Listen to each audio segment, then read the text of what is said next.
Dear Diary, today Erin has suckered me into going to yet another one of her stupid cousin Karen's book clubs. Karen is literally the worst person in the entire world, but my grandma doesn't think I'm smart as Karen, and I was like, whatever, Grandma. So we're going to prove her wrong tonight by going to a book club and talking about Charlotte Bronte's Jane Eyre, which we both definitely read.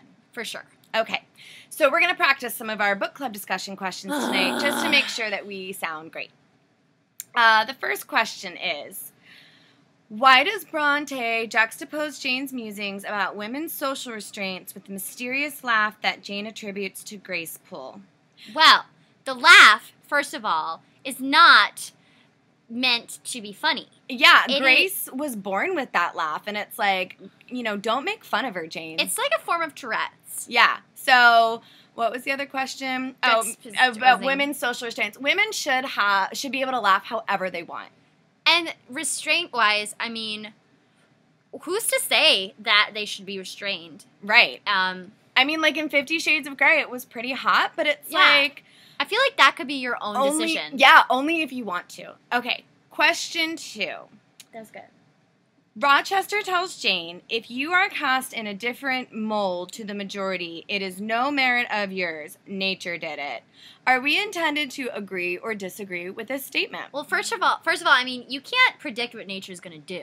Yeah, and if nature makes you different, like, baby, we were born this way. Seriously. And you know what?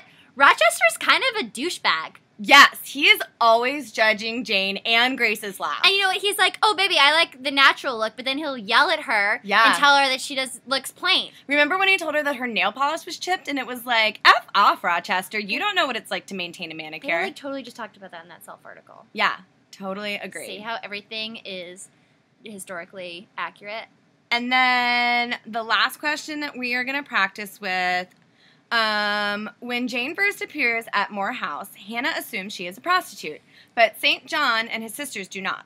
What distinguishes the characters who misjudge Jane from those who recognize her true nature? Okay, Fashion first of all, savvy is my answer. I was going to say that something called Moor House sounds like a house of ill repute. Whorehouse, Morehouse. So if it was less house, then it would make more sense. Then you wouldn't be getting as much as you do at the Moor House. So, like, go to the Moor House. I say, Jane, be that independent woman. Let your freak flag fly, girl. And if you're going to make your own money, then props to you. You do what you want. Like, can you pay my bills? Can you pay my medical bills? I don't know how that song goes. I don't need automobiles. Automobiles. I don't know if they had cars. I'm not. Yeah, because in the end of the book.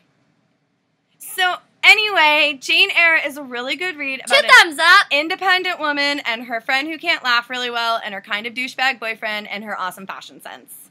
We highly recommend it. It's the Tiffany and Erin Show.